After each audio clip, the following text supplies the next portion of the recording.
And we are live after I watched the spinny thing spin for about 35 seconds and wondered if we had been interrupted before we started today, but we have not. So we are live. This is episode 3818, 3,818 times we have gotten together here on the Survival Podcast. And today's Wednesday. That's usually an interview day. And today is a normal day, but it's a cool day because Ryan Steva from the Expert Council will be with us in just a moment.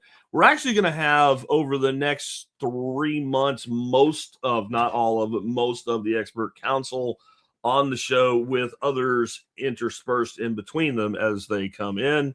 And I think that's important. I want every once in a while to bring these folks on. They do a lot of work for you guys. I want them to get broader exposure, than just a 7 to 8 minute segment a couple times a month. I also want you to know them better so that you know what to ask them. And so when you guys get those Thursday shows, that's all on you to content, really. You guys need to get information to me about, the subject matter you want discussed by Expert Council members. And you send that email to jack@thesurvivalpodcast.com with TSPC expert in the subject line, and we'll get back to you. Keep that in mind today as we have Ryan on. We had Nick Ferguson on last week. Ryan Steva this week. I mean, you're getting a hell of an education here from some guys that work really hard to serve you. So help them help you by getting more questions in for us. So what are we going to be talking about today? Well, probably a bunch of stuff, but we're going to be really talking about water for every homestead. This is something that Ryan teaches classes in, and it is one of the most important subjects there is into proper homestead management. And lack of it is a big part of why many homesteaders fail. Your plants will not grow without water. That doesn't work. I mean, you might live in a place where it rains enough to get away with some practices that are maybe not the best. But in the end, we all need water. We need it to drink. We need it for animals. We need it for our plants. We need it for the landscape. We need it for the ecosystem. And I could keep going, but I won't because Ryan's going to talk all about that in just a minute. Before we bring him on, though, I would just like to remind you guys about an upcoming class that you can take with myself and Tom LaCicero, which is Become Dangerous with ChatGPT. This is a course for solopreneurs, solo entrepreneurs, small business owners, and things like that. It is not a course to learn how to use ChatGPT to organize your closet, or to use ChatGPT to teach your kid about history in 1863. It is a course that is for business owners and marketing people to better market their products and services. It is a tactical boot camp style course over 40 days. It will basically teach you how to turn ChatGPT into who I used to be 20 years ago before I started the podcast, when I had major marketing clients all over the country and even a couple that were international. And it is really good for that. GPT and AI in general doesn't do everything great. It does some things really well. It does really well if you know how to operate it. We will teach you how to do that. And I'll just give you kind of an idea of the value. We sell this course for $300. We only take 100 people per round. Tom and I kind of guide you through the whole thing. We drop you a day's work once a day every morning. You work through that work, and we build as we go. So $300 for 40 days of instruction, that sounds good to begin with. But let me put it to you this way. If you hired me to do this for you 20 years ago, it was 20 to 25, 30 grand, depending on who you were and what was going on. Add inflation to that. You will have the ability to gain this type of insight into your business, your market, your customer base. And it is not just marketing. It's about developing standard operating procedures. It's about turning your business from a side hustle into a true operation. So please check it out and pre-register. You go to jackslaws.com to register for that course. And if you do not pre-register for the course, when we go ahead and open it up for enrollment, you ain't going to get in. So make sure you take the opportunity while you can. With that, I want to bring our special guest on, Ryan Steva. Ryan, welcome to the Survival Podcast. I should say again. Yeah, thanks, Jack. I'm glad to be here. Well, I'm glad to have you back on the air for an interview, not just for a segment. Can you tell people, though, I mean, we get people coming in every day, never heard this show before. This might be their first episode. They don't know who and what a Ryan Steva is or why he's here. So can you tell us a little bit about your background and what you do to help people? Sure. Yeah. So my background is in my early 20s. I had a major health crisis, which is kind of how so many people get into this kind of world. And since then, I've learned a lot. I had to change a lot in my lifestyle pretty early and live differently. And as I did that, I found people who were wanting to homestead like I was doing to produce my own food and realized that I could do it as a business, after losing several jobs kind of right in a row from weird circumstances. So, yeah, that's kind of how that's the nutshell version of how I got to doing what I'm doing. But I absolutely love it because I've always enjoyed, teaching and bringing information that might not be otherwise easy to grasp and trying to break it down to something simple. Um, it's just something I've always enjoyed, but I've had no interest in being, a school teacher or part of, I was always pushing back on teachers in school and, asking the questions that they always hate, like, what is a circumstance where I'll use this? Not to be annoying and not do it, but because I'm like, I'm not going to hold on to this information if I don't know. Like my brain just won't keep it unless I know what the practical application is. Um, so I've always really loved teaching and learning for that matter, but I've always really hated the educational system. Um, and I grew up as, in the 90s as one of the earliest generations of homeschoolers.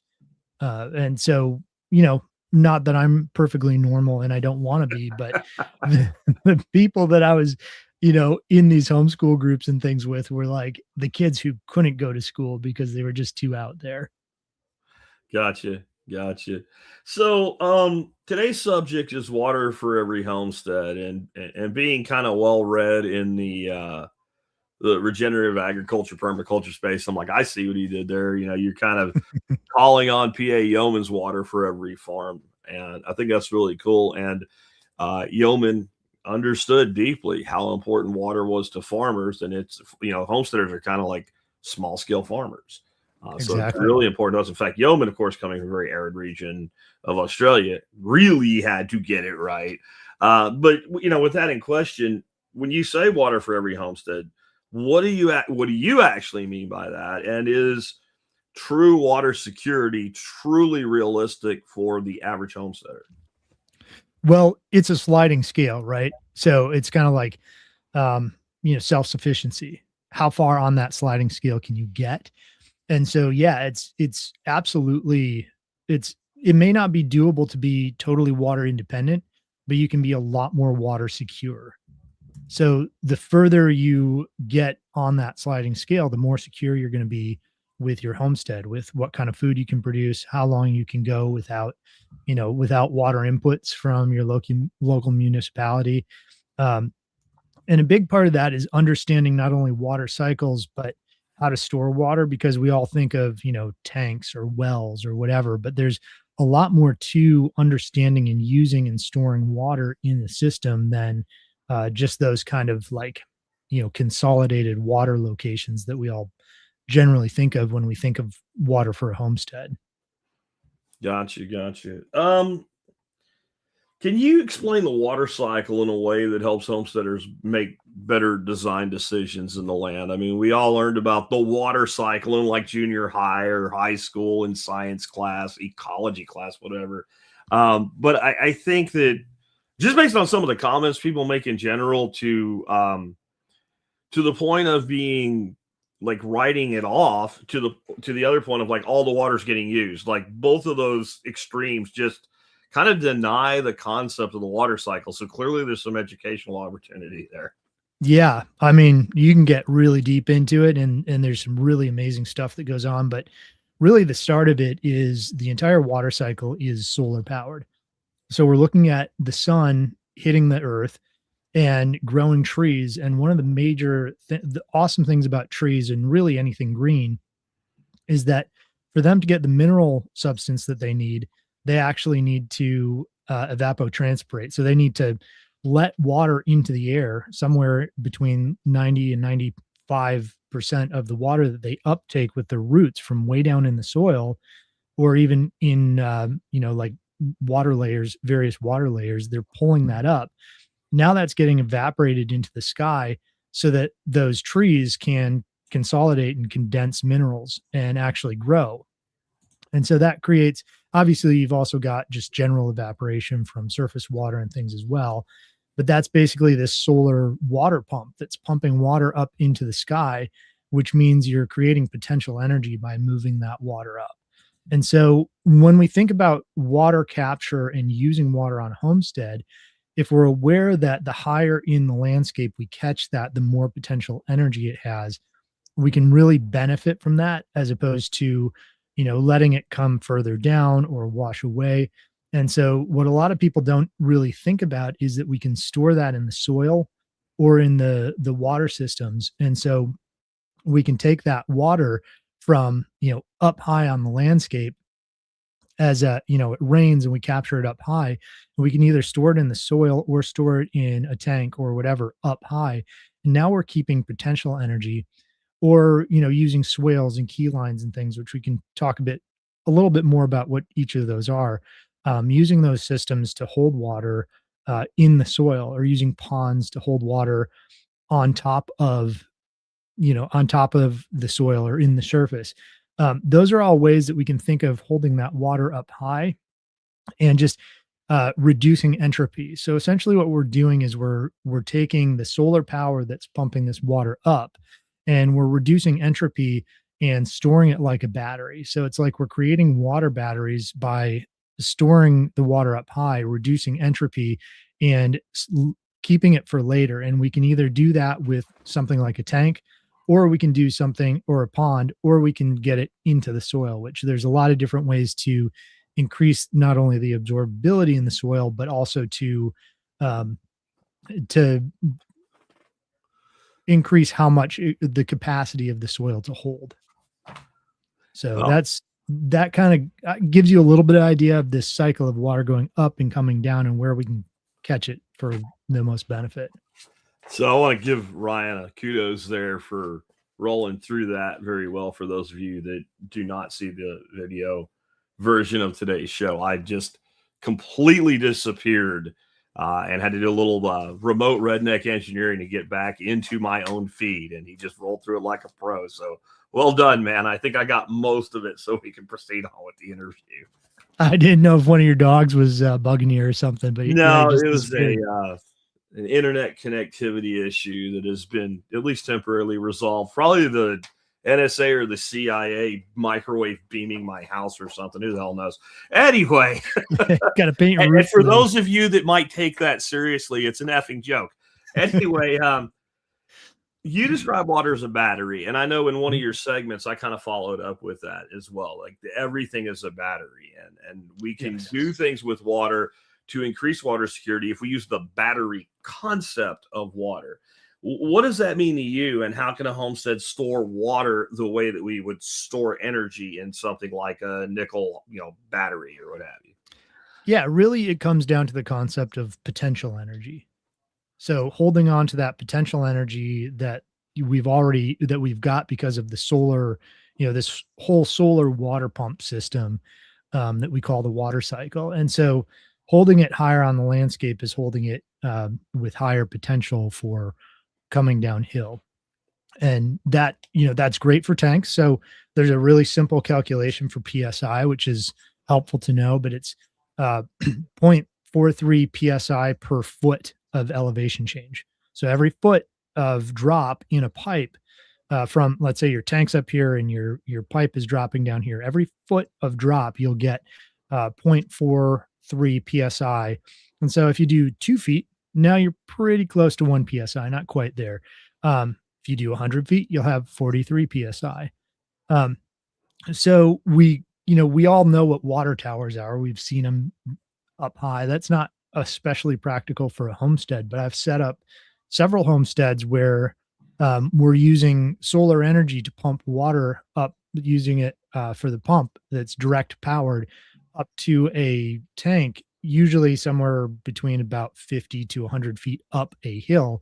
And the tank just sits on top of the hill. So it's not some giant structure holding up a ton of water. It's just the tank being uphill. And then that same line that it's being pumped up with is the passive pressure back. Hmm. And that's worked really well. Yeah, I think you can do a lot with that even in relatively flat environments because you do Mhm. get movement and even like a foot or two of elevation change. But if we add to that in something like water catchment off a roof where we're using poly tanks, we also have something called volumetric pressure there as well. And I've seen people do irrigation using drip with standard drip irrigation line, nothing special about it at all, with just like some plumbed together IBCs Mhm. and seen that work really well.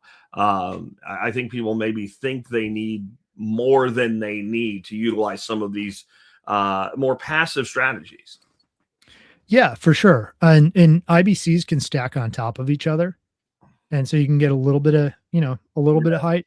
Most drip irrigation systems are intended to be run at like 15 PSI or so. However, if you just if you wait longer, it'll Yeah, drip as much. It's yeah, just yeah. it's a timing thing. I'm a huge fan of soaker hoses of all Mm, things. okay. Because soaker hoses are the same way. They can work at really low pressure. They just take longer to do so, and they're inexpensive. You can go get them at Harbor Freight or Amazon or wherever, and you just kinda snake them along do rows, and you snake them along the rows, and, even an IBC tank that's, stacked just one on top of the other, or a poly tank that, it's filled to the top, so whatever your height of that top is, Hmm. you'll have that pressure.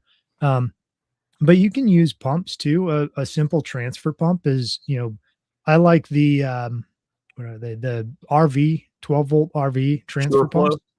flow. Yeah, there's a few different brands that make Yeah. them, but they're anywhere from about 60 to $100. They'll Yep. run off of a standard car battery or, power adapter or whatever. But they have a 40 PSI shutoff or Mm. 45 PSI shutoff in most cases, which is really handy. So you can hook it to a garden hose and you can actually use a sprayer or, your standard drip systems. It is just a great way to simply increase your pressure so that you can use it in more standard practices.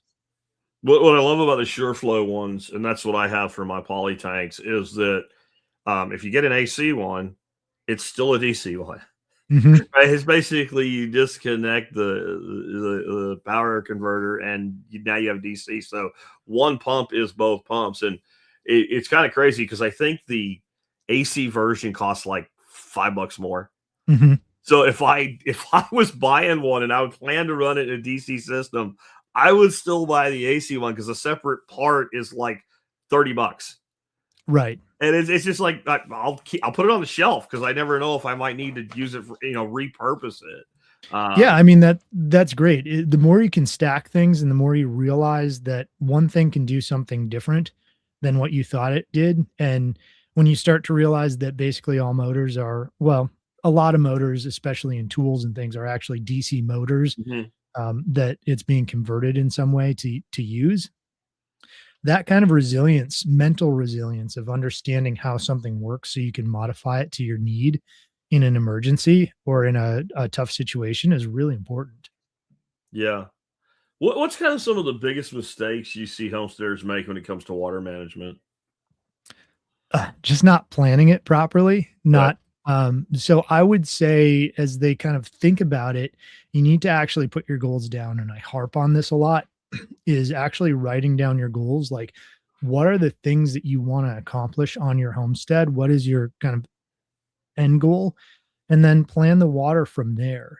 I think people also tend to it's easier to capture water downhill because usually, you're capturing it off your roof and Yeah. then you might put your tank a bit downhill because it's easier to get the water there. But then you have to pump it back up. So, and I also think people don't think about the soil, adding biochar or running ruminants or doing other things to build the soil organic matter. That's going to do a lot to hold the water in the landscape. So you know, now maybe instead of needing 10,000 gallons worth of water to get you through a drought, now maybe you need 1,000 gallons worth of water because your soil's doing most of that work. Yeah, there's a lot I think that can be done with from an earthwork standpoint in that, we have places where as crazy as it is, it's illegal to put a pond in without begging 57 bureaucrats to sign off on all the paperwork to do it. Um, but you can put swales in. Mm-hmm. And then you can't have a pond. Well, that's not a pond, that's a ditch.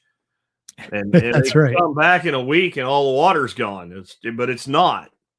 Mm-hmm. It's infiltrated into the land, or other types of earthworks that are even less obvious, things like terracing, especially if you throw in a terrace with like a 1 degree back pitch. It's basically a big flat swale, Yep. but doesn't even look like one. And so there's a lot of ways around the bureaucracy with holding water in the land. Mm-hmm. And in many ways, that's better because the evaporation rate is much lower, assuming that like you said, like improving the soil, like Right. either grazing, biochar, other things get organic matter in there. Because if you have, like really super fine sand soil, like, or really coarse sand soil, like the water just, you push it in there, but it's 30 foot down before it hits anything that holds it. So you also have to think about, if that's your approach, improving soil, increasing organic matter, that type of thing.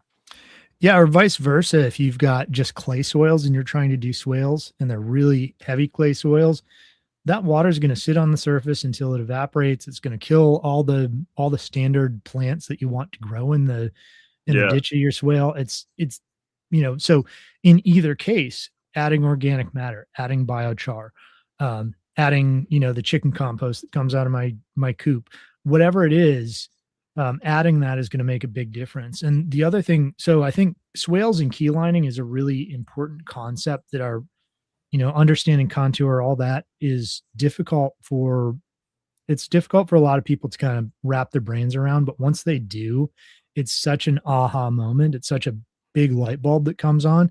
For example, I live in a well over 200-year-old homestead house, and I realized several years ago that somebody had put these swales up my hill. So I found some really great LiDAR, free LiDAR resources. And I started looking, I'm like, there's all these half moons. They're not like half moon water catchments. And there's a giant swale about 400 feet on the hill above my house that you'd never notice by eye. And they're all water catchment systems to improve the spring that's downhill from my house. So people can create or make springs better by doing these simple earthworks like key lining, like half moon water catchments. And the old timers were doing it. They probably didn't even have a name for it. They just went and did it. But yeah, should we kind of cover what a key line is and what I think so. Is? As you do that, I've only gotten one question so far, but it was, do you use key line design? So nice. Let's go ahead and talk about that a bit. Sure. So first of all, I think people need to understand what contour is. I'm going to share my screen here quick if I can. Up on the... Yeah, thank you. So this is actually Mark Shepard's New Forest Farms, and this is the USGS website, which it's a little convoluted to use because of the way they did the layers here, but it's really helpful in understanding. And I know people are listening, so this is something to go to the video if you can. But let's see, there are hillside elevation is going to be your LiDAR. And then there is, so that's right here. And then there's contours, elevation contours. So you can see these contour patterns here, where it follows the contour of the land. That means where these lines go on like a topo map or something, if you're looking at a topo map, is going to be level across that region. And so these lines represent level. And you can see that at Mark Shepard's farm, they're not quite right, but on Mark Shepard's farm, he's got in the valleys, he's actually got these catchment points. And right here is a key line. So for those who can see it, there's a, on the video, there's a key line right in the valley that catches water, and then it hits a swale and moves out along the peak. And so that keeps that peak hydrated. And understanding that is understanding how these contours work and how to follow them is really vital for understanding swales and keyline systems. So I don't think I need this visual anymore, Jack. Thanks for putting that up. So as far as this is concerned, the um, that key line point is going to be a place where the hill starts to roll off. So right as the hill from the top of the hill, right as it starts to roll off a little bit harder, that's your key line. And so you basically you can put in ponds there, you can put in a swale and move it out across the landscape to hit those peaks instead of all of the water rushing down the valley. And then I think the last part of that is if you look at contour lines, what you'll see is that the contour lines, if you want to know where water is going to flow, you go 90 degrees off contour. So exactly perpendicular to the contour line is the direction the water is going to flow. So I don't know if that helps people understand, visually how that's going to work. Okay. How do you think people should think about integrating all this stuff together? We've kind of touched on this already, but swales, trees, rotational grazing, bringing in things like biochar, compost extracts, and things like that. How does this kind of holistically solve this problem? Because I think one of the big problems we have with water security is that people think very linear and one dimensionally. I Mhm. have an irrigation system tied into city water and I have sprinklers. I don't need to worry about it. Okay. Or, I have, like me, I have a well and I irrigate my garden with my well. I would prefer to irrigate more with roof catch than I do because I run out of it. And there is some salinity issues when we're Mhm. pulling from a well. Mine happens to be really low, but it's still there, and it does accumulate over time. So how do we kind of cobble this together to make everything more secure rather than relying on one or two things, one or two components, one or two design elements that are become that way very brittle? If you Mhm. rely on your well and your power goes out, you're effed, right? If you Right. rely on city water and somebody down the road yanks the main feed up with a backhoe, and it happens, and it happens to be one of the hottest days of the year, your garden could be toast by the time the water comes back on. So how do we put these things together to make everything more resilient? Yeah, well, that's kind of the thing is you're making a web of various things. So, in a spider web, if you cut one line in it or one part of the web, it still is together. It might not be as perfect, but it's still intact and doing its job. And so that's kind of what we're thinking about. So maybe you've got a sprinkler system with your well, largely, it's basically largely a backup system, but you've set up your gardens in such a way that that they're a lot more resilient. So I know, Jack, you've got limestone close to the surface, and Very close. so yeah, you've got some issues with in-ground growing. But Yeah. in my case, where I'm at, what I've found is that in Tennessee rains quite a bit, but we get several months essentially without rain a lot of years in that, hottest part of the end of the summer. And I don't have an irrigation system set up in my garden.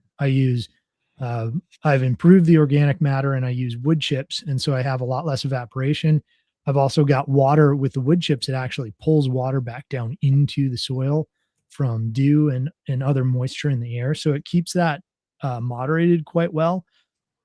So I don't actually water my garden, which is really handy, other than to get, plants started. And that makes a big difference. But then I have water as a backup if I need it. So if it gets really dry, really hot, I can water my garden if I need to. So understanding those systems that we typically think of as this is what I'm going to do because I have it, like I'm going to water my garden with my well. Um, Making those kind of secondary to improving the soil. So whether it's running ruminants, whether it's putting in biochar, um, putting wood chips on top of the soil, whatever it is, we're increasing the soil's capacity to hold water or to keep water in place. And that reduces our dependence on some of these other systems, and they can be a backup instead of a primary. Yeah, I think like the soil improvement too cannot be understated or overstated. That Mhm. no matter what you're doing from a standpoint of irrigation or waiting for the next rain, the longer the soil holds onto the moisture, you know, unless we turn it into a bog and it goes anaerobic or something, the less dependent you are on some form of bringing water to the site. Mhm. And even where I'm at, like you said, like where my main garden is, it's literally 6 inches, and it is a slab like a sidewalk underneath it of limestone. So going in ground there wouldn't work. But in the 2 foot deep raised beds we put in, we have focused extensively on improving the soil that's in those, so that when that drip irrigation goes off in the middle of summer for 5 minutes, and it's enough to get it through. When it gets really hot, like mid-August, I'll run that twice a day. But if I had shitty soil in there, I would have to run it almost continuously. And I certainly wouldn't be able to run it for 5-10 minutes a couple times a day. I would have to be putting, an hour's worth of water on it at a time, because it would just go down through and then it would just flood out underneath the beds, which, by the way, when we dumped the first soil in there that we could get our hands on before we started improving it, it wasn't quite that bad, but it was pretty close. I mean, you could water it for 10 minutes with drip, Mhm. and then there would be a puddle 5 minutes after the drip went off down on the ground. And because it just wasn't holding on to anything. Well, and I bet when you started really digging into biochar and incorporating that into your gardens, I bet you saw a big difference in the amount of water you were using. Hugely. And to the point where when I teach biochar, I say, if you threw out everything this does with microorganisms and, sequestered carbon and all the rest of it, and you only looked at it from a standpoint of reduction in the need for irrigation, it's Mhm. worth doing. Right. It's insane how effective it works. A few years ago, when I was starting my seedlings, I made all of my potting soil from my compost, a little bit of perlite so you could see that it was mixed. That's the only reason it was in there, and about 15% biochar. And as I was doing that, I got kind of like a hair up my ass going like, well, how beneficial is this? And so I took a couple starts that were in my potting soil with the biochar, and then I made like another dozen of them or half dozen of them from Fox Farm soil, which is good soil. There's nothing wrong with it at all. It's a great brand of soil if you're going to buy in your potting soil. And I just like watered them the same, stuck them under the lights. It's hot there. You've got all your grow lights and your heat mats and all. And like, how long can they survive? And the answer for the Fox Farm stuff was miserable in 2 days with no water. Mhm. Like, it's a little container. And then on the third day, like, it's almost dead. And by the fourth morning, like that, you wake up that fourth day, like you could do whatever. It's like trying to resuscitate the dead. And the stuff with the biochar, and it lasted almost 10 days. I mean, I let it go till it died. Mhm. So it, even in a little like 4-inch pot, it more than doubled the resilience for water. Now, you're a long way for, you got to put a lot of biochar in some soil to get to 15%. But the point is germane, right? Like this works. My numbers, I think, are 1 pound of biochar can hold about 7.5 pounds of water. Yeah, I've Almost a independently gallon. verified that. Yeah. That's almost a gallon per pound. So then if we put 500 pounds of biochar into a system, we're sitting somewhere around 450-ish gallons of additional water holding capacity. That's, 2 IBCs. Mhm. That's like having 2 IBCs in your soil. And I really don't think people get that. Yeah, I don't either. And catching it while it's falling and holding it there until it's needed, and your soil's ability to do that is incredible. And there's so much to say with like watering because you're losing so much water too. So if if you're relying on your well or whatever you're using to water your system, but you're not improving the soil, not only do you have to use a lot more water, but that water, most of it's going to just evaporate off because it's not going to get into the soil well. And you had mentioned microbes and like just, even in the biochar and thinking Yeah. about what it does, ignoring the microbes. Well, the microbes Huge. are the importance of those in soil life and in the mitigation of moisture is you can't even fathom it. I mean, Matt Powers you should have him on to talk about this or something, but the the way that microbes interact with moisture and with the water in the system, and the way that they help mitigate it and change it and move it, and the systems are so incredibly amazing and beautiful and complex. Um, and we just don't have an appreciation for it because we can't visually see it. So we don't know what all these little life forms are doing in, you know, cation exchange, or in, you know, moisture movement from one place to another, or in, you know, just improving the soil in such a way that it has it has the right electrical conductivity and everything else. It's fascinating information that I know very little about. The microbes are important, and to me, like, the main focus there needs to be getting a good amount of beneficial fungi into the system, Mhm, both mycorrhizal and other. And the reason I say that is not because the bacterium are not important. If you have a good fungal system, you have a great bacterial system.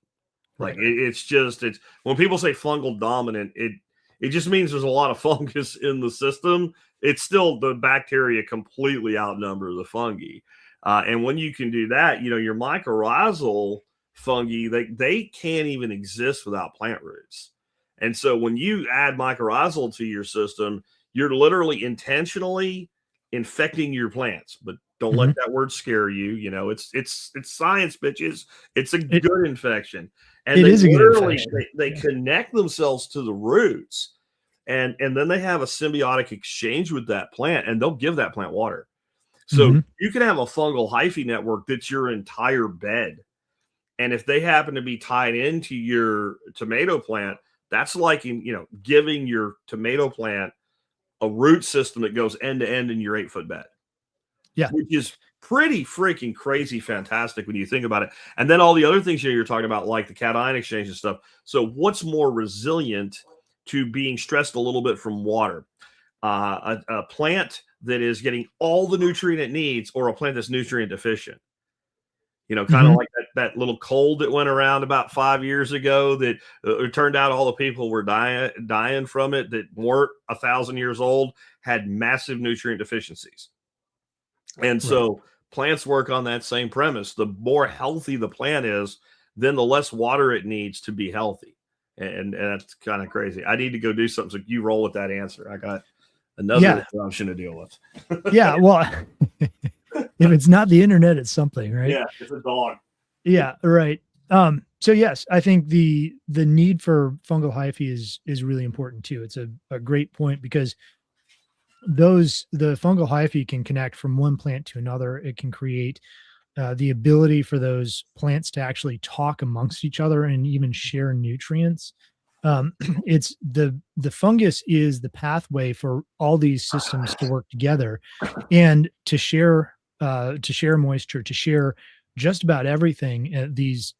The fungal networks are absolutely 100% important, and uh, the more like friable, I can't think of the right word, but the soil is, and the more substance you have in it, or in organic matter, the more that fungal hyphae can move through the soil Yeah. and connect between the different plants. I think the word you're looking for there is aggregation. Mhm. That's Yeah. when you get your little particles of soil. They kind of are stuck together with bioglues by these Yep. microbes. And so then you get a lot more air in your soil, and then the airspace can be occupied by water. Like perfect soil, and this is like not about nutrient content, or like perfect soil, we talk about it, but we don't know what it is about 50% solid matter, 25% air, and 25% water. Hmm. And you can't do that without aggregation. Like you were talking about the clay earlier and how the water will sit on top of it.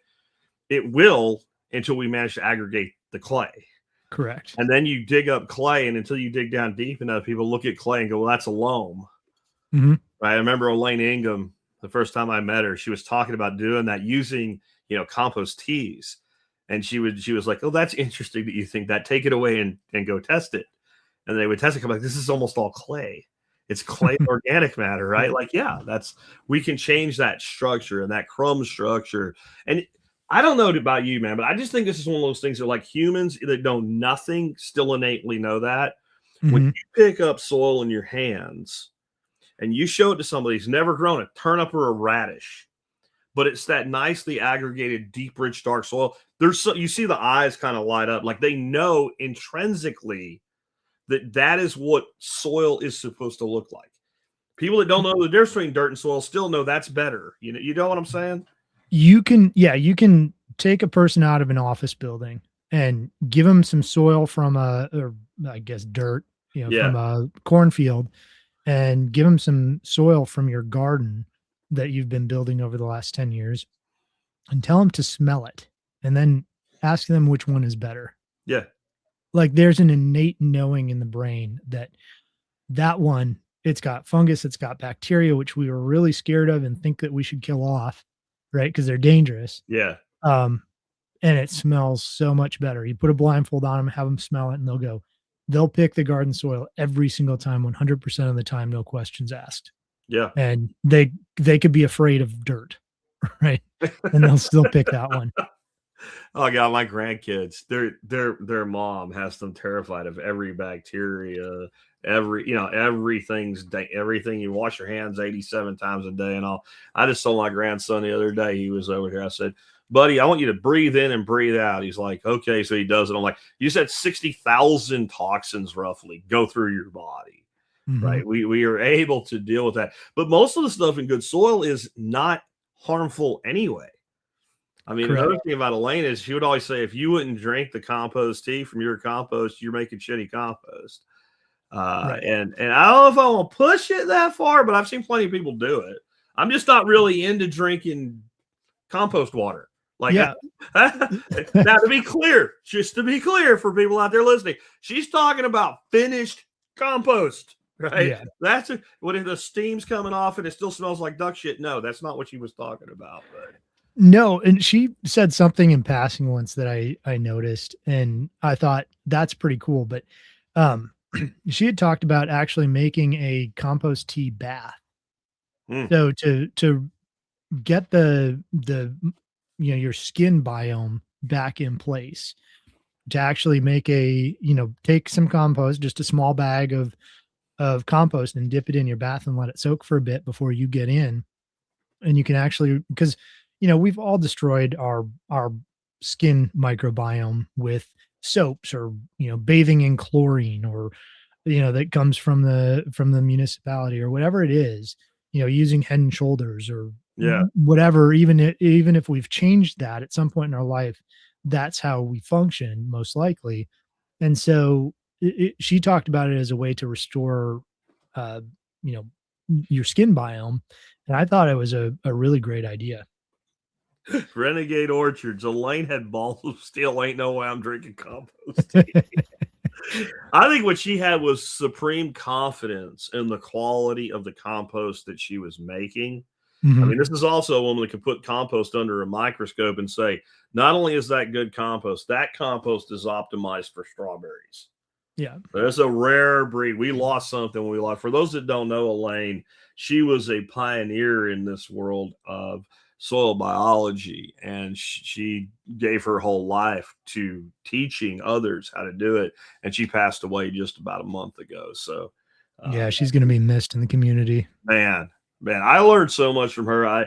I first met her in person at the first Permaculture Voices out in California, and there was a lot of things I thought I knew, and then when she explained it, I'm like, not only do I understand it better, I can actually teach it better now. And to me, that's like the best teachers make other teachers into better teachers. Like that's how you know somebody's really a teacher.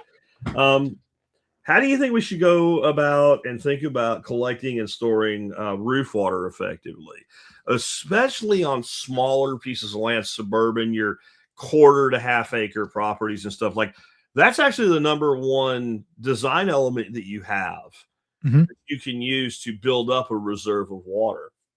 Well, yeah, in permaculture, how does it go? It's water access water access structures. There we go. Thank you.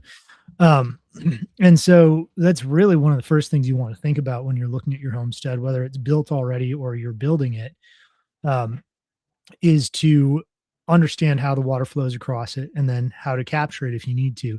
And so, we're talking largely for collection. We're going to be talking tanks and roof catchment. One of the big mistakes people make is storing too little. So they're like, oh, I've got a 55-gallon drum and I'll run my downspout into it. Or, not not having any type of filter system. So you want to go and use the water, but now it clogs everything you thought you were going to run it through. Or Yeah. so those are two big issues.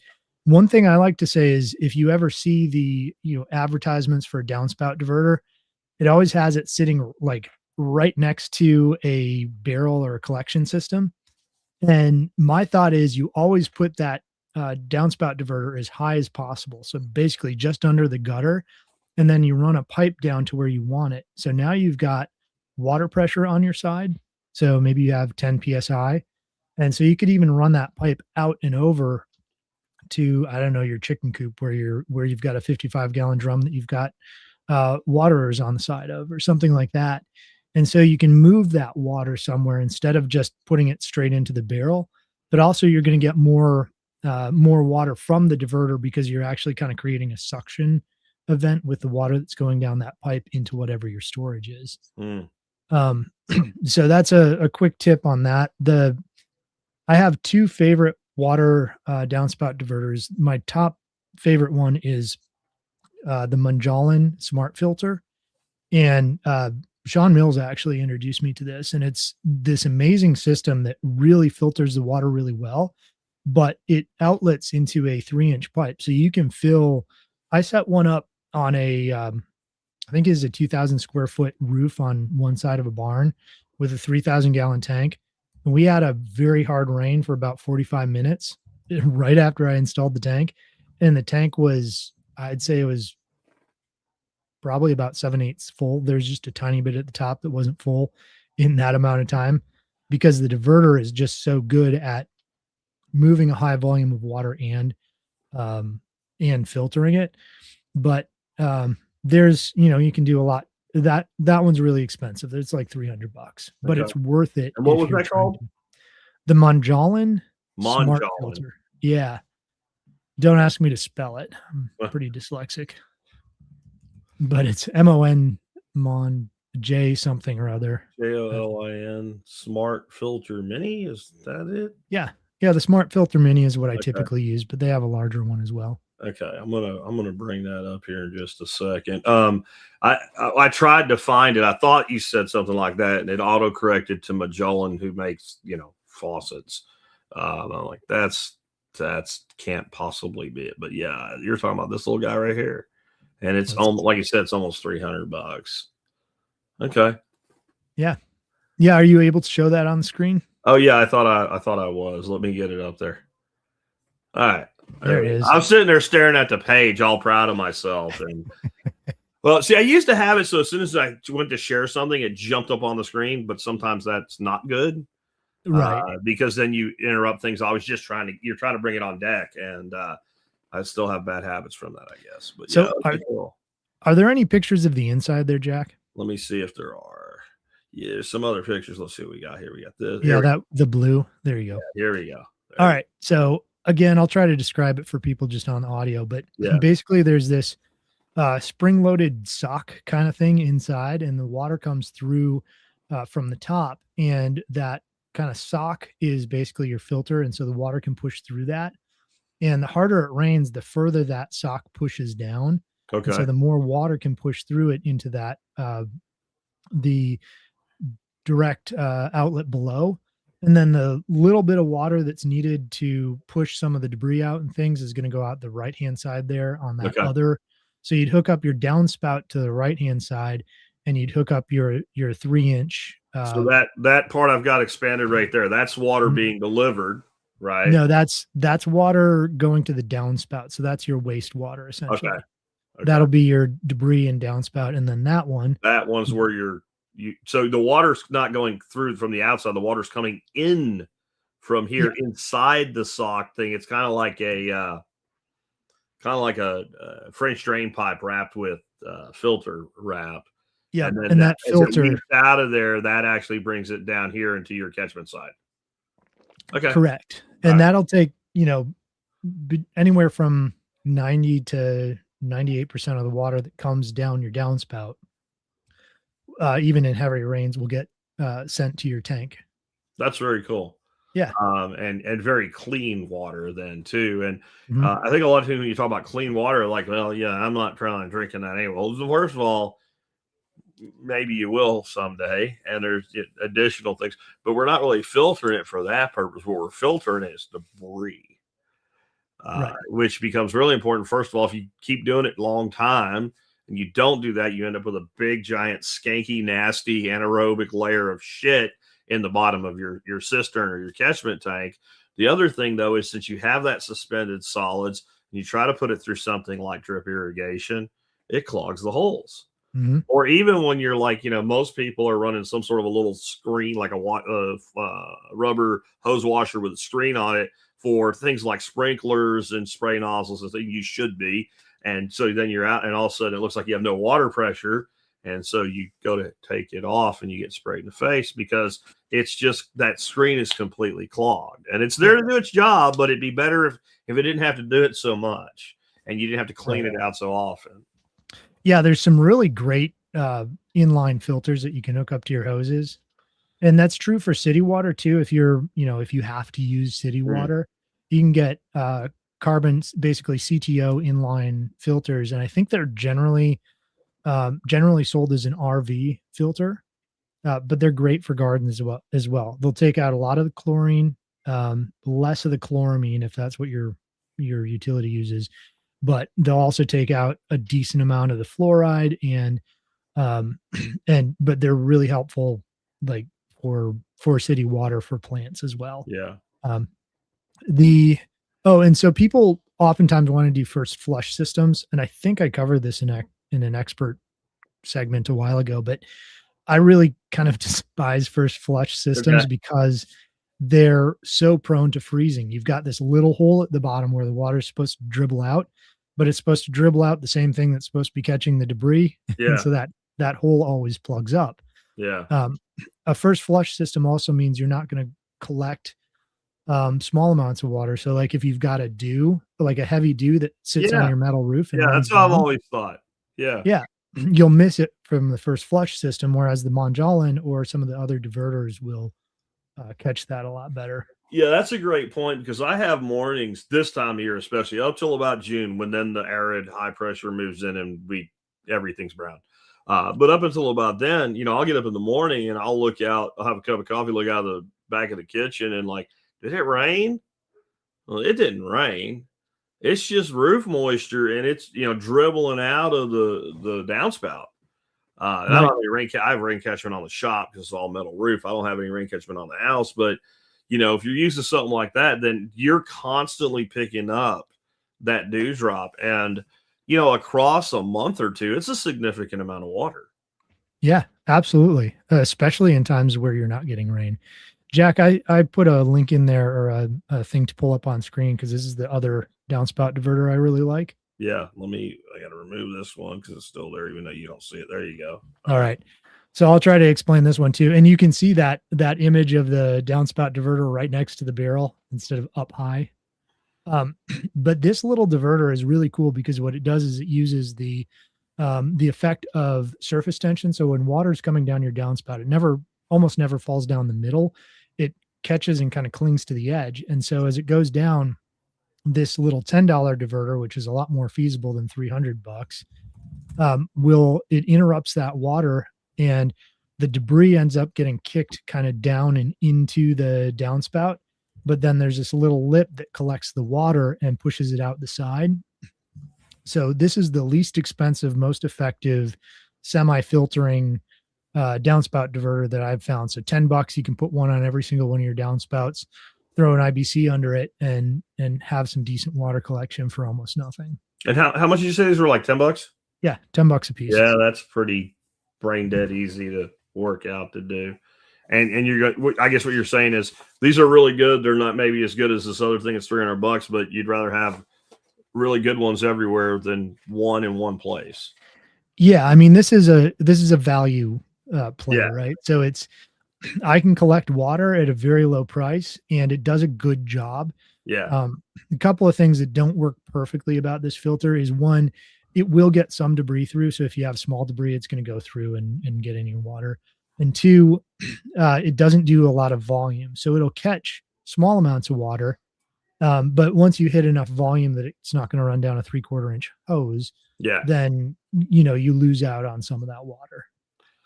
I've seen people do some pretty cool creative things too to put water where they want it in a reserve. Like one of the guys in this audience, I don't know if you've ever met him because you haven't been here to one of my workshops, but he has been up to Tennessee a time or two. Aaron Hatch, he's the Okay. guy that does all my like AV stuff for the workshops. Really cool dude, and he wanted his tank like let's say 20 feet away from the house. Hmm. And he was able to put a pretty good sized poly tank up a couple feet high over there. So you have volumetric and you have elevation pressure, but you got to get the water from the house over there. So Hmm. if you put a 2,500 gallon tank up on a wooden tower, it better be a hell of a tower. That's a lot of weight. Hmm. But what he did, he threw a standard like 275 IBC on a really high tower, ran the water off the roof into that, and then ran piece 4-inch pipe out of the IBC over and into the tank. And that was able to fill that tank over there from this, 2-story high IBC little mini tower over here. Yeah. And that way, you could actually hold a substantial amount of water. And it was just like, I don't want that tank up there for what I don't remember why, but it may have been not even practical to put it there. Hmm. And so there's ways we can move that battery. I've also seen people do something really simple like rain chains. And you Yeah. don't get all the water, but you get a lot of water from it. I've seen rain chains move water 30, 40 foot Sure. horizontally. There has to be some down to it, but I've seen some pretty creative things done with rain chains too. Yeah, absolutely. There's so many things you can do. One additional like little caution that I kind of learned the hard way years ago is if you're putting piping somewhere, make it bigger than you No. I think it should be. Moving water through a 1-inch PVC is a lot easier than moving water through a half-inch PEX. Yeah. Yeah. There's resistance, there's physical drag or pipe drag. I even have a calculator that will calculate it for you. Yeah. Um, that does a great job. But I've had so many people put in like I had somebody put in 1-inch PEX, which PEX, the inside diameter or ID, Yeah. is actually smaller than what it's rated for. So it's Sure. 0.88 inch, Yeah. which when you're thinking volumetrically, 0.88 inches is way smaller than 1 Way inch. smaller. Yeah. And they wanted to move water like 2,000 feet and uphill. And I'm like, you're going to have a trickle at the end. And they Yeah. wanted like 5 gallons a minute. Yeah. We're going to have to put in some 1.25 poly Yeah. to actually make that work. Yeah. I've got these little garden ponds and tanks and pitch and return systems and all. And the last one I put in, when I was putting, I had a friend over and he said, man, this is 2-inch pipe. That's probably overkill and it's really expensive. Why didn't you use like 1.25 inch, 1.5 inch? And I'm like, because no man ever said, I wish my return lines were smaller. Mm-hmm. Right. Like there is no such thing as having a too big of anything you're trying to deliver water, especially something variable. Right. Mm-hmm. Like when you have variable pressure, or you also have things that over time in a system like that is different than water catch out of a house, but you do get some clogging and some things like that. And the more forgiveness you have, the longer you have to catch it and to unclog things, if that makes Right. sense as well. Because yeah, there's some pretty interesting things that come out of pipes like that when you flush them. Right. Well, that's another point. Putting clean outs and valves. Yeah. Right. Yeah. So have a little T that comes up from your line with a valve on it, so you can pop that open and let it and use it as a clean out. Yeah. Have valves throughout your system because then you can divide and conquer if something goes wrong. Yeah. I do a lot of spring maintenance for people in the area because there's a lot of people on, like a decent number of people on spring water in my region, and all the old timers who used to do it are gone. So nobody knows how to work on these systems anymore. So that's one of my little side business things. And so, one of the things I've noticed is people aren't putting valves in along the way. And so then you can't determine where a leak or a problem is or a clog because you can't turn on or turn off a valve. Gotcha. This is some boring shit. Yeah, yeah. You don't have to watch. Answering him. He's getting an answer right now. Here. There you go. Nice. Problem solved. Gone. Disappeared. It's interesting to me. People will bitch about, like, you don't like what we're talking about. It's not for you. Leave. But no, they got to bitch. I'll take their comment. It'll drive the algorithms a little bit or something. Yeah. It's on Facebook though, so it doesn't really matter. Yeah. Anyway, do you think there is like a clear definitive answer to, do I use gravity for this or do I use pumps? My gut would be, if you can use gravity, do it, but that's not always doable with your goals, like, because gravity doesn't fail, right? We're not in outer space, like, it doesn't float, stuff doesn't float away, you drop shit, it falls. So it's zero energy input required. The earth is taking care of it with its mass, but it just doesn't always work. Yeah, absolutely. I mean, there's going to be times when you've got a property where you really just don't have enough, drop over the property, or a high point is going to be hard to get a tank to, whatever the circumstance is. There are times, I just say, if it's not practical, money wise, location wise, topography wise, to use gravity feed, then make sure you have some backups. Make sure you have an extra pump on the shelf. Make sure you have, if one pump is AC, make sure you have a DC option. Make sure you can run it off of your car battery, or, you have something you can run off of solar. So it's not that one has to work. I prefer gravity if you can store water as energy. But if you have to move it with electricity, not a huge deal. Just make sure you have some backup systems in case one fails. If you have a lot of water that needs to be moved, but it doesn't all need to be moved now, there's always the opportunity to use very low energy to move small amounts of it at a time and put it up somewhere high, and then let gravity do the work when you're in your short. Like kind of, that's that charging the battery type of thing. So what I'm saying is, you get a little bitty pump that draws about 50 freaking watts. It is not going to move water uphill fast enough to irrigate even a medium-sized garden.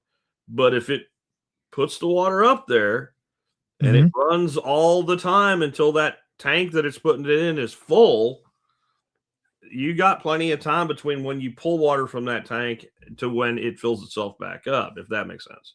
Oh yeah, absolutely. So, there's lots of ways of thinking about this. You could do it with direct solar. And I think we've talked a bit about this before, but the idea of, when the sun's shining, I can put together a system for, anywhere from 40 to about $300 that will use direct solar to push water up to a tank uphill, and it'll just trickle in over time. And now you're storing that small amount of energy, but over a long enough period of time, now you've got a substantial, it's like investing, right? Yeah. You're putting a little bit away at a time until all of a sudden you realize you actually have something meaningful.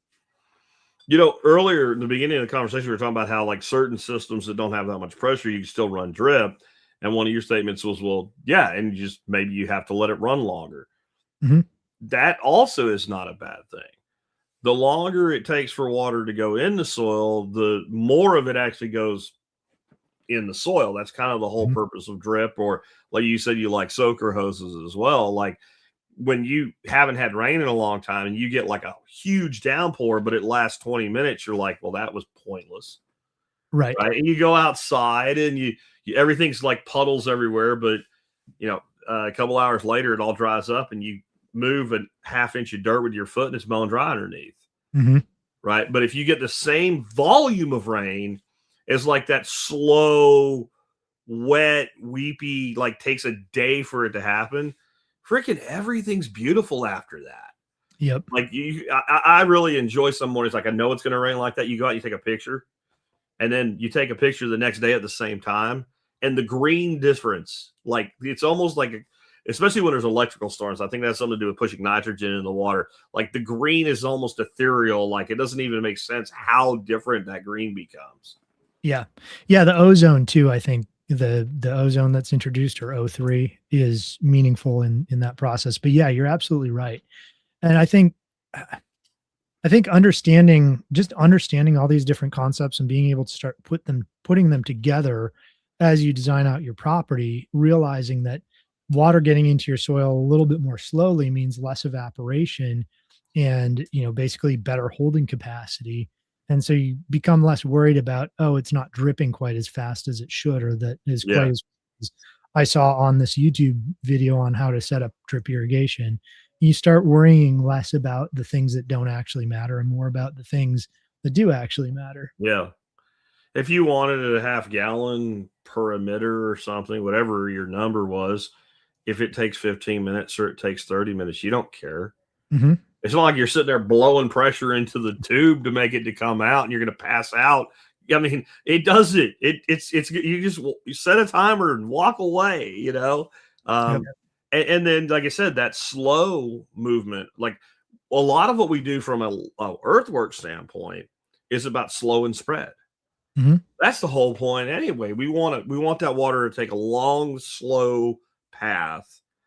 And even when it's a lot of water, we still want it slow because fast moving water, one, goes away, and two, takes things with it. Mhm.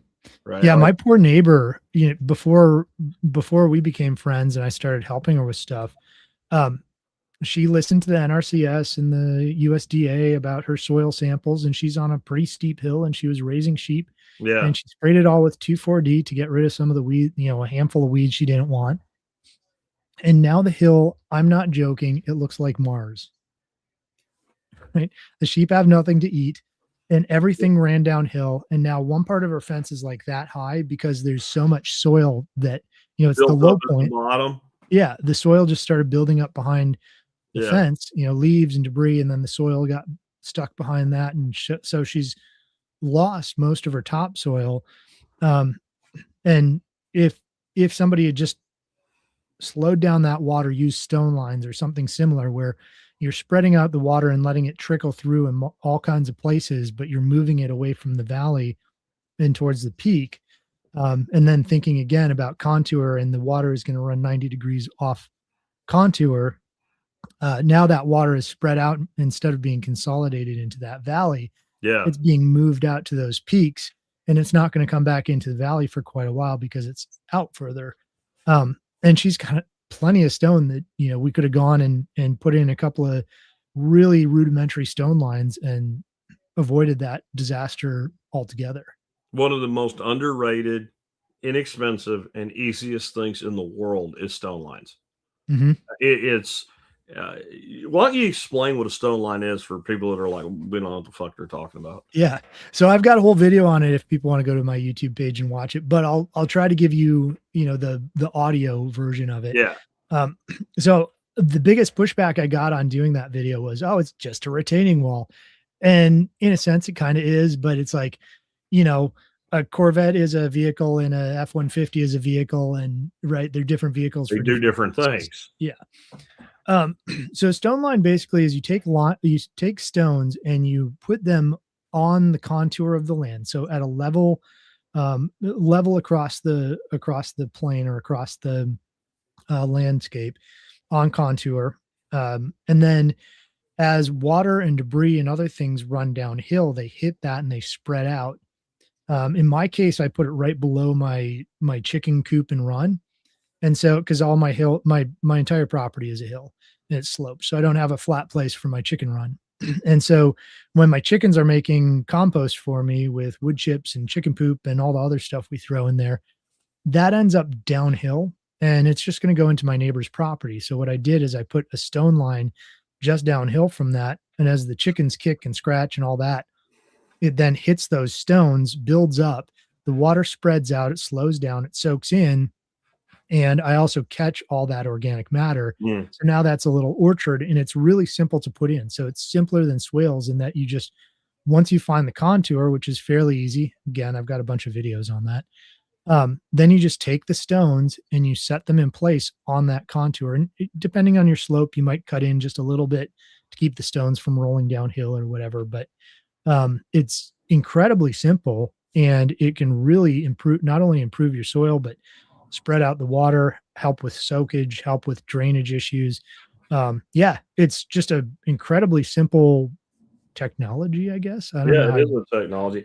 I'll tell you who I blame for this idea that we must kill the weeds and leave everything alone is the people behind the crying Indian from the 1980s. He was crying because of pollution, but deep. It's going to sound crazy until I pull it together. So it's the mythology like that the Native American was completely soft on the land. They didn't touch anything. They lived in harmony with nature and did almost no disturbance. And um, this is asinine. I also think it's very insulting because you're taking Mhm. this group of millions of people that spans two continents and you're homogenizing them as all the same.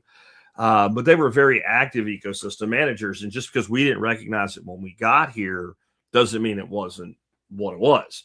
And so we developed this ethos from about the 60s forward of this the red man's ways and don't touch anything and leave nothing but footprints and basically do not be an active participant, be a visitor in nature.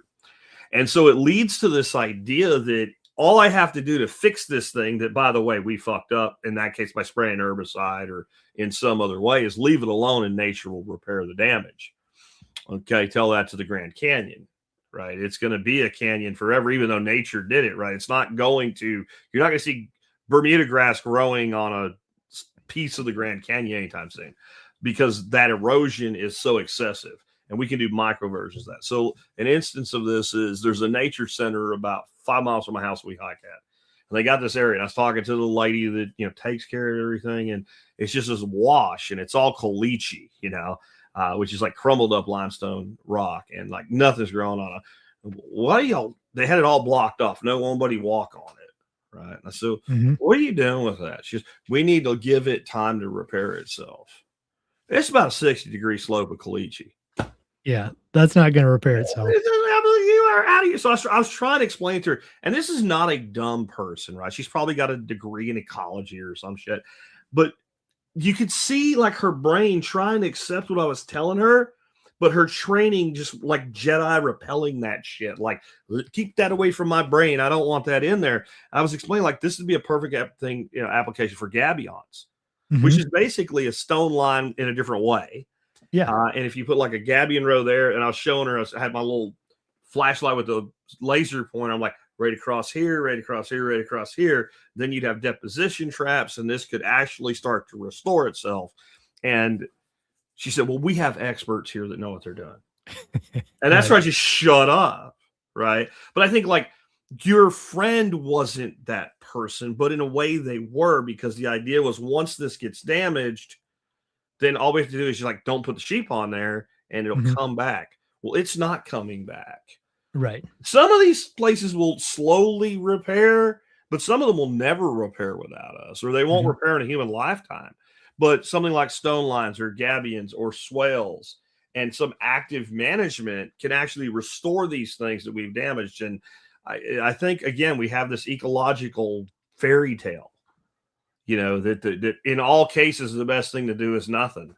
And, we've had, even no matter how many people, Jeff Lawton proving it with swell-based design architecture, Alan Savory doing it with cattle, right? I mean, like totally different methodology, same real principle, completely restoring dryland ecosystems.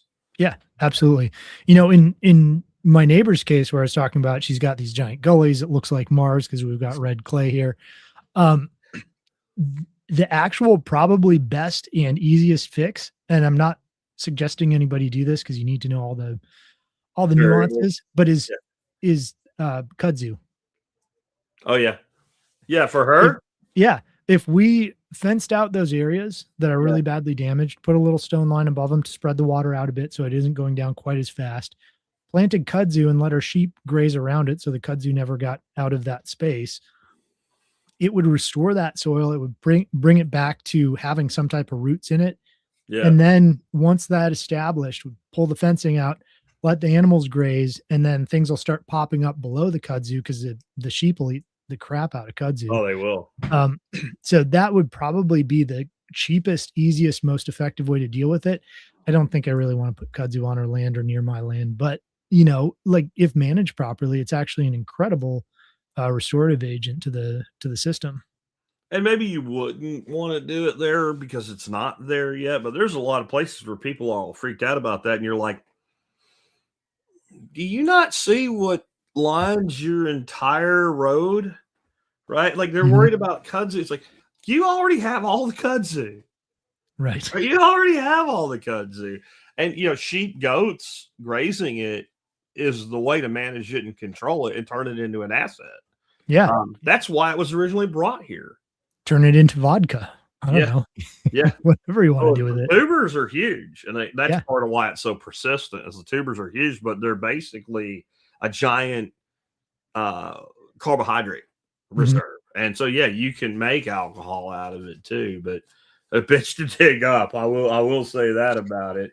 We're I'm sure. not saying to go plant kudzu. We are saying that you have to be creative and is the horse out of the barn? Because like we have this mass ban on like water hyacinth in Texas, as though the climate where I live, where it was freezing 2 days ago, is the same as south of Houston. Like just because it's the same state, right? So it doesn't survive up here in the wild.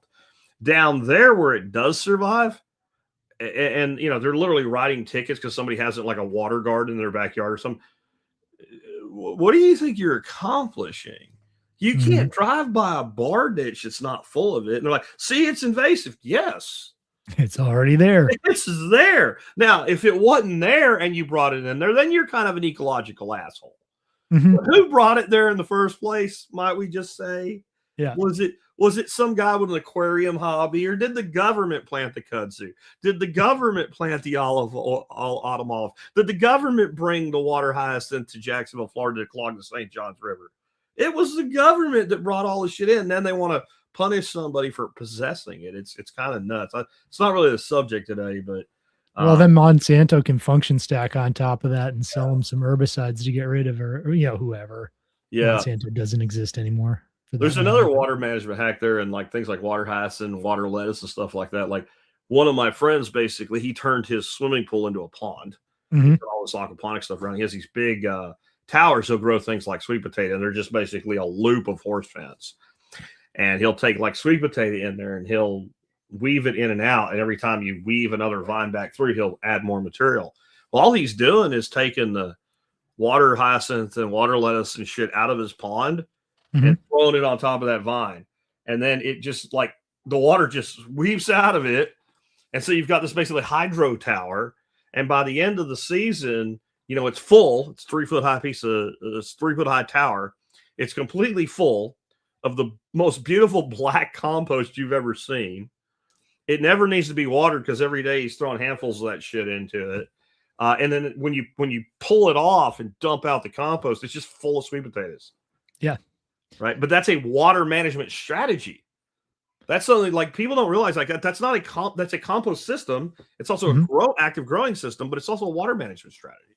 Right.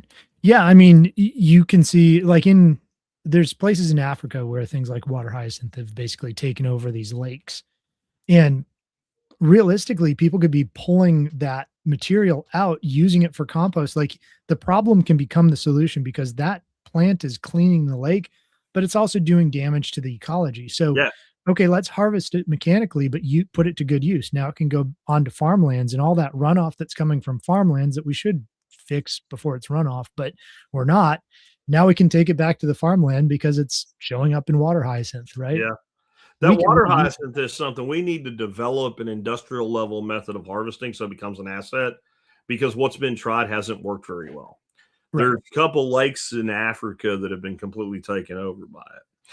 So they ordered these two, the government gets some ideas together, get some people together. They ordered these two barges that are going to pile the hyacinth up so they can harvest it. And they're going to make like chicken feed out of it and shit.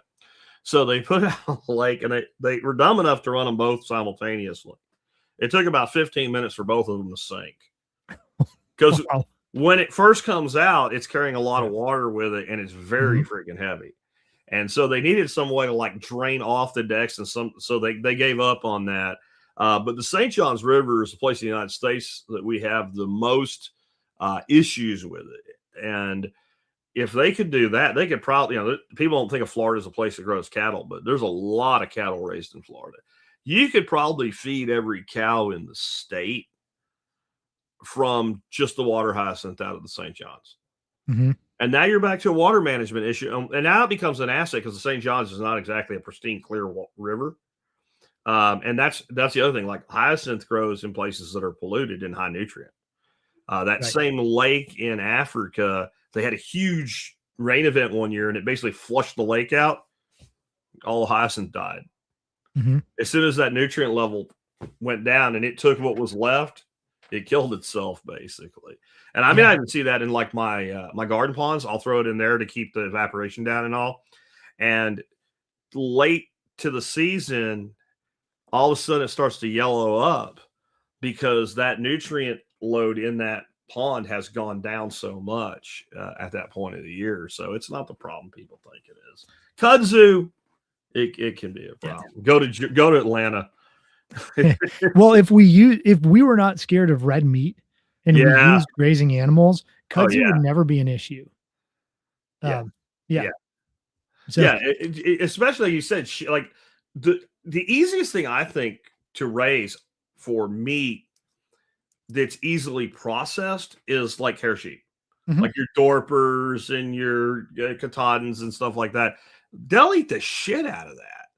Oh yeah. I mean, they'll eat that before they eat anything else. Yep.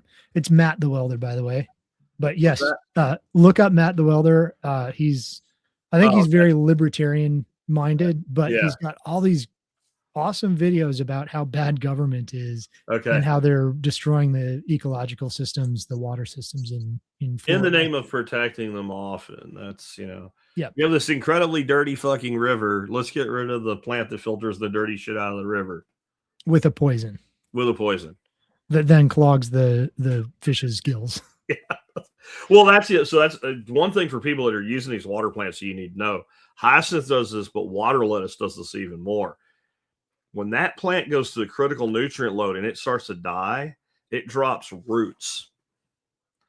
And then the hairs of those roots mechanically infiltrate the gills of fish. It causes massive fish kills.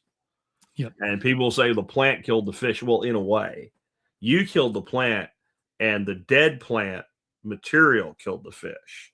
That's what actually happened. And I had a conversation. I was actually working sort of with a small city government in the north side of the Dallas side of the Metroplex. And that was another one of those things where like you could see the mind understanding it.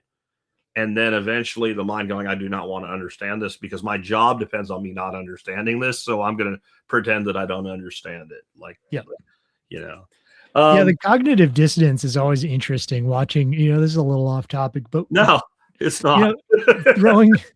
Throwing ideas at people. And, I've had people talking about, just random conspiracy theory, all the things that have now been proven true that I was crazy for thinking before. And them going, how can you possibly function if you believe all that? And I'm like, how can you function if you block out reality? Right. Yeah. But it's because, they might lose their job because of it. They might lose their livelihood. Their friends might not be as, there's all this social pressure, that your kind of typical NPCs deal with that, us weirdos don't. Or as much, at least, because we don't care as much, that keep people from recognizing what's true and thinking through it enough to go, okay, I've figured out that this might cost me my job. Maybe it'll gain me a job somewhere else. Or maybe if I think it through and come up with a solution, it'll solidify my job. But they want to stop at this is scary part. Yeah. Yeah. Well, there's like, especially bureaucratic positions. If you do everything in the book, no matter what happens, you keep your job. Mm-hmm. That it's the reverse. It's not so much the fear of losing a job. It's the absolute knowledge that if I follow procedure and I don't like rob a post office, I'll retire here. Right. So, and if I do buck the system and I am right and it goes as good as possible and it becomes policy, I still won't I'm not going to get promoted for it. Right. So that's where you're like, high risk, zero or low reward. I got to be fair to those guys. I'm not doing it. Mhm. Right. Like I'm high risk, high reward, but I am not high risk for low reward. That's logical. And that's, Charlie Munger always said, you want to know the problem with the system, look for the incentive. Mhm. The incentive will tell you everything about the problem, or if it's a high quality system, high quality output, then it has the right incentives in it. Yeah. On that note, like this is good kind of anchor question to kind of finish up with, and I'm gonna have to go let that dog back in the house. If you had a brand new homesteader in front of you, right? They got their homestead. I'm gonna do this. I'm gonna put the things over there, and I'm gonna get the chickens, and they really haven't even thought about water. And then they hear this today, and they're like, "Well, I need to put in good quality water management system." What would you walk them through in figuring out how to do it and what would work best for them? Because that's a big ass. It depends. Oh yeah, it's a huge it depends. So yeah, the first thing I would do is ask what your goals are. So I've got kind of like about 10 goals that I have people fill out on a questionnaire before I even take them on as a client. And the point is so that I can see what they're aiming at or what they're looking to do. What are the highest priorities for them? And so making sure that they've thought through the priorities that are actually important for the goals that they want to pursue is the first thing. And so once you know what your goals are and what you're actually wanting to do, then you can start putting together a system or a systematic approach that ties all these systems together, including the water with the soil or the animals or the whatever. So it really has to do with putting your goals down, thinking through what you're wanting to accomplish on your homestead, narrowing those down to be something reasonable, and then putting them in order so that you can figure out where and how the water plays into all of that. And of course, I missed most of that. That's okay. I was just talking about goals, Yeah. making your goals up front so that you know what that system should look like. And then you have to look at the property too, obviously, Okay. because different properties are going to have totally different possibilities and ways that make the most sense.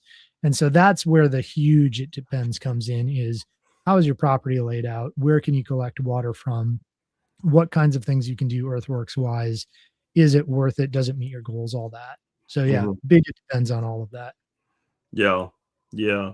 I think that the goal start point is probably the most important thing there, because I could go look at a property and say, well, there's the elevation change, there's the opportunity for catchment and all, and I can come up with a great hydrological design for the property. But it doesn't matter if it doesn't meet the goals of the person that has the property, that owns the property, and what they want to do. If I had my way, what I want is a big ass pond full of fish. Mm-hmm. Right. Well, but the landowner that you're talking to may not want that at all. Right. But they might want is a great big forest full of productive trees. Yeah. I still think pond belongs there, but it's not my I don't, what does that person want out of it? What do they want short term, midterm, long term out of the property? Why are they doing it? Yeah. Then you have to go within, like you were saying, the kind of the scope and the boundaries of the property. Like, how much catchment do I really have available to me on a half-acre urban lot? And the answer is not much. But there's things you can do. There's things you can do. But what I'm kind of saying is I could have a half-acre lot more in the country, let's say backing up to like state easement or something like that, where they're never going to build anything, like state park land or something like that. But if it's set up right, I've got all that catchment.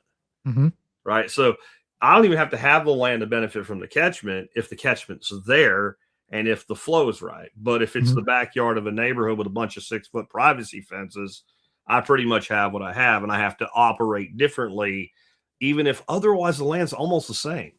Yeah.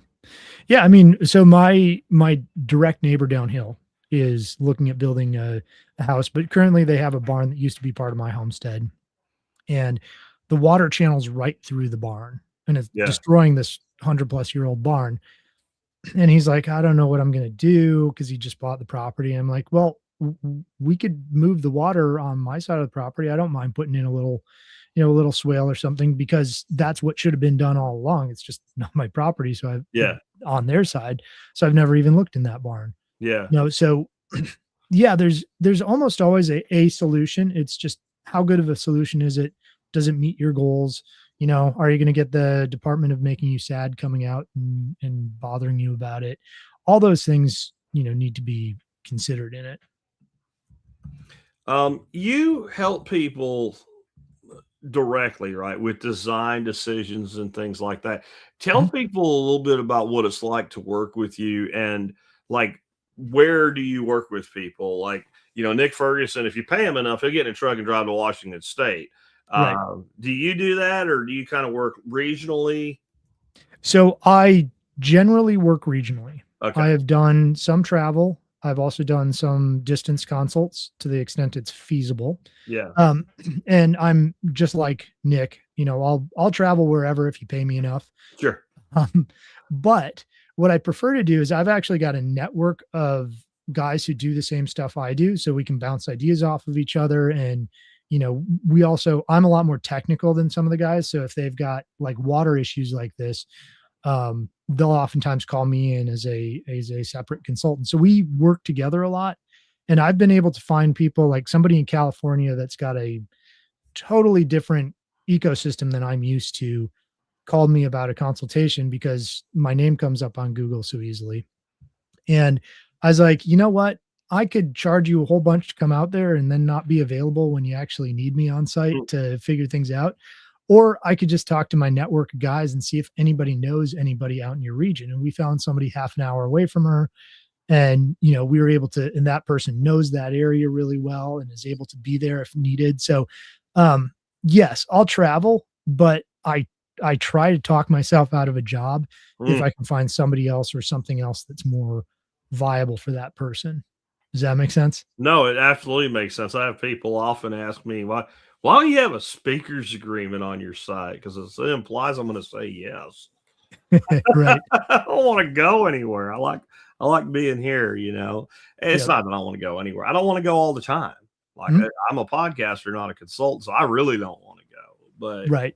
yeah, I think there's for people doing what you're doing, there's enough work in a region to keep you busy for the rest of your life, honestly. And I think you're in a great region, by the way. I mean, there's a Yeah. lot of opportunity there. And when I say I'm not about business, I'm talking about land opportunity. Like Mhm.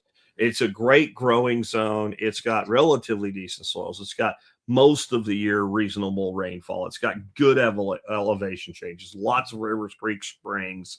Like you've got a lot of natural assets there that, like where I live, yeah, my property's a little bit extreme, but even, go down the road where they don't have my particular problems, they still don't have those natural assets available to them. Yeah, absolutely. And that kind of goes back to my point of you said, you know, there's enough work for an entire lifetime. That's part of why I work with these other guys. And, you know, whether it's Carrie Brown, who's another council member, or Nick Ferguson or whoever, um, it's really more about letting people know that we exist, the job that we do exists, and that it's beneficial.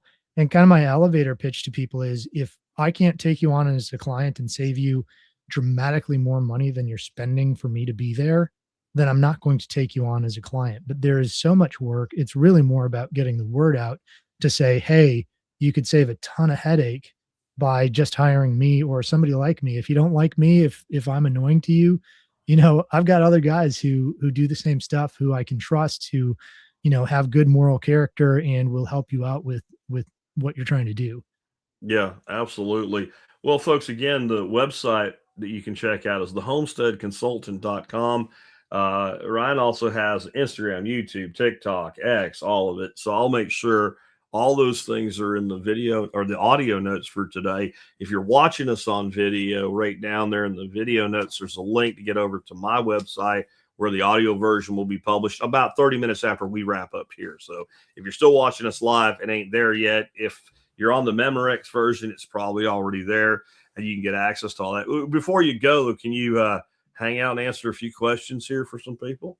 Absolutely. And if we get a chance, I'd love to plug my swales class Oh, yeah, too. that's right. I had that noted and I forgot. We'll hit that too after the question. So Awesome. Mick says if you use biochar in your coop to mitigate smell, etc., does that char survive to when you make the compost and put it in the soil and still have value of retaining water? I'll give you the short answer, yes, and you can explain it further if you want. Oh yeah, it has way more capacity when you put it in the soil, because not only is it going to likely have broken that, hydrophobic stage that can be tough to get past. Now that you're basically introducing the chicken poop, so you're introducing all the microbes and things, and they're kicking it and turning it and breaking it down into smaller pieces. So there's more. I don't like in wood chips, I call it end grain. I don't know what you'd call it in biochar, but basically there's more access to those little capillaries. Surface area. Yeah. Yeah. There's more surface area for the water to actually soak into that. And you've also got the biological life, which is going to help with the moving and the fungal life and everything else that's going to move into that like an apartment, uh, and just bring you a whole lot more benefit. So, yeah, it's actually going to be better after you run it through your chicken coop, than it otherwise would be. I'll concur, and I like to call it a high cycle item. I want to use biochar because it's so diverse, as high in the cycle as possible. So this is actually exactly what I do. I build bioreactors every year, usually build 2 to 3 of them. The primary input is coop material from a duck coop. I do deep litter, cleaning out once a year.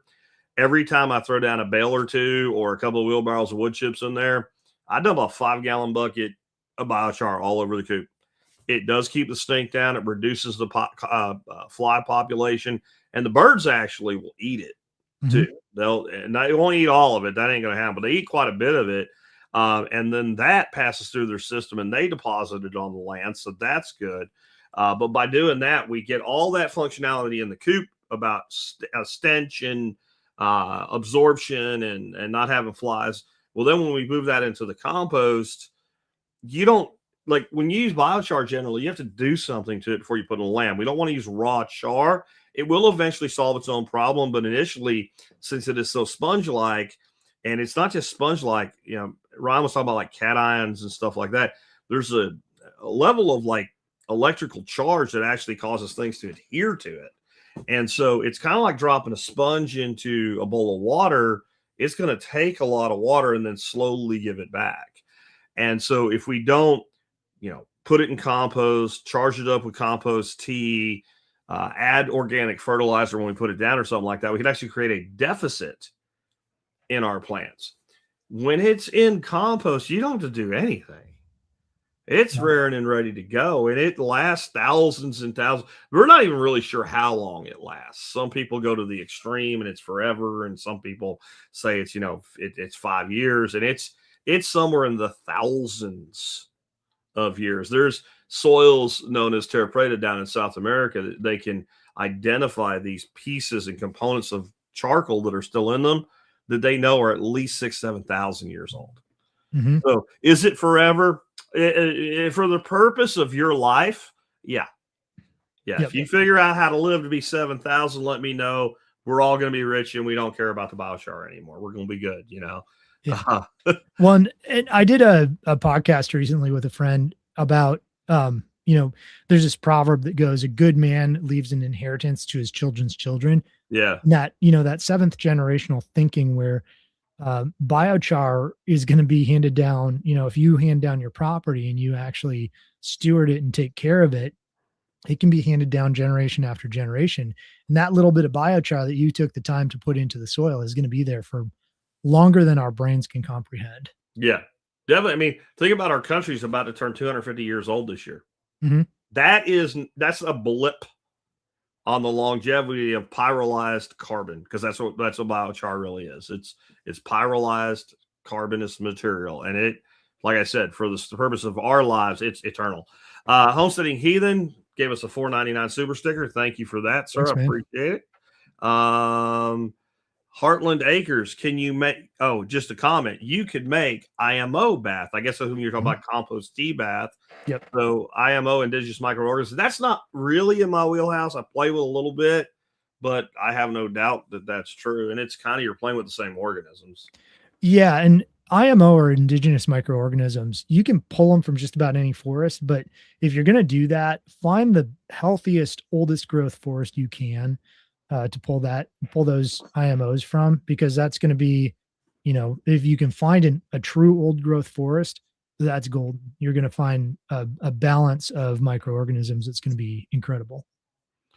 And Anarchy 6 just threw us a 777 super chat. It says, thank you for having this uber knowledgeable homestead consultant on. Great info. So I get the money and you get the compliment. That works. That works for me, right? Yeah. Anyway, man, I really appreciate you again, guys. Thehomesteadconsultant.com if you want to work with Ryan. Like he said, he works mostly regionally, but he can do some consultation long distance as well. He's got a network you can tie into. And he also has, well, let's see, remove, add. You wanted to talk about this. So yeah, thanks for letting me pump my class. Yeah. So April 11th this year, I'm doing a class out in Hartsville, Tennessee, which is kind of like north central Tennessee, but we're going to cover a mini swales workshop. So it's going to be primarily hand dug, small scale orchard type swales for water management. But I'm going to go over everything all the way from kind of a classroom setting to, using laser levels, A-frame levels, finding contour, and then actually digging and planting out some swales.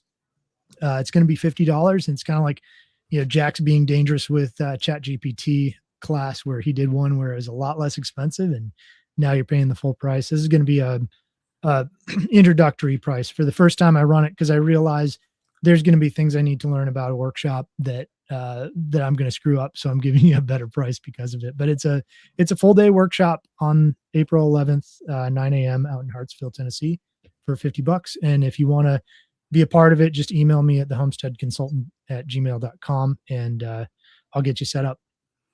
Yeah, I'm going to have to find out what you're using for a laser level too, the brand. That's going to have to end up going on my T-Spaz, because I had not checked the price of these things since I bought one, and I bought one in 2012.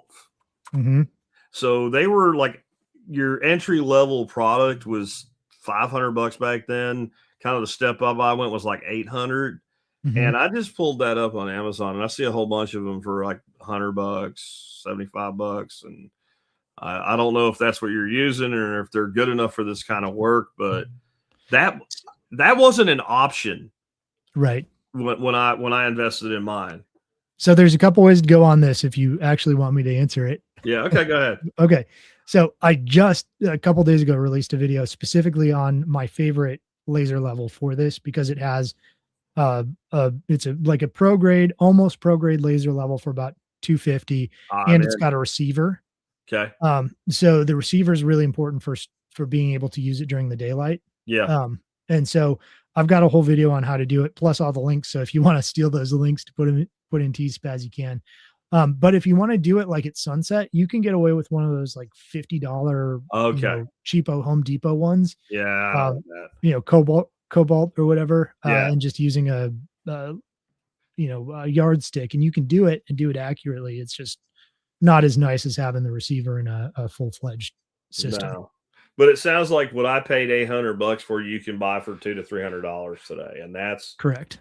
It is a tool that you will never appreciate until you own it and use it. Now, I will also say, if you live in a half-acre flat backyard, you don't need one unless you're going to do some really cool concrete work or something. But if you live on property that has variable terrain and you want to maximize earthworks, it's you can now buy for less than 1 day rental on your excavator. And if you're going to excavate something, you need one of these. I think this is what Ryan wants to talk about here. Yeah, that's it. It's the Dovo or Dovo. Wish I could get it to say the name better, but yeah, it's a great little unit, and I've used it quite a bit and been really happy with it. Well, I'll look that up. It's just expensive enough that since I don't need one, I probably won't buy one to review, but I do trust your recommendations wholeheartedly. So maybe we'll add that to the catalog. Thanks for being with us today, man. And again, guys, check out thehomesteadconsultant.com and get on over to the audio version at the survivalpodcast.com of this episode. episode 3818. If you're listening to it like 6 months after we did it, just go there and go to the search box on the survivalpodcast.com and put 3818 in. And this is for you guys that are on audio too, that aren't here in the video, don't have a link. You can always look up any episode. You put Ryan Steva in, but he's been on a lot. But if you put 3818 in, you're going to find 1 or 2 episodes that have that in it, maybe. And you're going to be able to real quick drill down to it. So Ryan, thanks for being with us today. Thanks for having me on, Jack. All right, folks. Well, I really appreciate everybody being here today. I appreciate Ryan being here today. I wanted to throw a couple things here at the end, though, for you guys to know about. One, I realized I don't talk about this enough. If you go to the survivalpodcast.com and click on subscribe, and you might be thinking, but Jack, I'm already subscribed. I follow you on Apple, or I follow you on Pocket Cast, or I follow you on YouTube or whatever. Yeah, and you can find out about that there too, but you can also fill out a real quick web form. And that's for the Daily Mail. And if you fill out that web form, you get about 1 email a day from me, about 4 days a week, because I don't do it over the weekend and I take Fridays off. You'll get an email. All it says is, here's what's new on the site. It'll tell you the daily episode, the item of the day, and anything special going on. It's text only. It's not high-speed marketing or anything like that. It's just so you stay informed. And because it's text only, it's highly deliverable. I don't trip a lot of spam filters or whatever. And if you're not on the Daily Mail and you don't want to miss things, you probably should get on the Daily Mail. And one of the things you'll find out in the Daily Mail is what the item of the day is. And the item of the day today are these galvanized raised beds, these metal raised beds made by, in this particular case, a company called Free Zone. These are great. And you might look at this like it's 2 feet wide, it's 8 feet long, and it's 2 feet deep, and it looks like a stock tank, like an oval stock tank. How the hell can Amazon mail that to you, shipping included, for $110? Well, it doesn't come put together. You put it together. So if it comes in a set of panels, it ships in a fairly flat box. You can put one of these. I always rate my assembly jobs on beers. How many beers do I have to drink while I'm putting it together to not get pissed off while I'm putting it together? This is a 1 beer job. It's just sticking some bolts through some holes and putting some nuts on them, and then you go ahead and fill it up. This is the most cost-effective way I know to put in raised beds. I really should get Kelly Herron on the show. This is a guy that did a lot of video work for us back in the day, the Perma Ethos days. He just put a bunch of these inside a greenhouse. It looks really awesome. Raised beds are not right for everything. If Ryan was still here with us, he'd probably tell you can grow in the ground. But there's places where they make a lot of sense, like where you don't have any soil or other reasons. And some people just want them because they're nice and convenient and they're clean lines, easy to maintain. And, you can start out with great soil. I've had people buy things like this and go ahead and just basically compost them until they're full with compost. And then they're full. It takes a while, but you can do that too.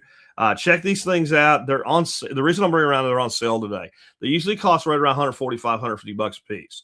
I don't think you can build a 4x8 by 2 foot deep raised bed out of pressure treated lumber for $150 anymore with the price of things. These are on sale for $110, and they'll last a long damn time. It's super easy to put together, quick, and again, a 1 beer job. With that, guys, just remember you can always support me anytime by doing your online shopping, starting at tspaz.com, TSPAZ, tspaz.com. Again, all of Ryan's resources will be on the audio side for you. Check that about 1/2 hour after we're done here live, which is right now. Tomorrow, I'll catch you with Expert Counsel Show. You might even hear from Ryan again tomorrow. I'm not sure what I have in the queue right now. And then we will be back on Monday with another live. We do live 3 days a week. So please check us out Monday through Wednesday for the lives.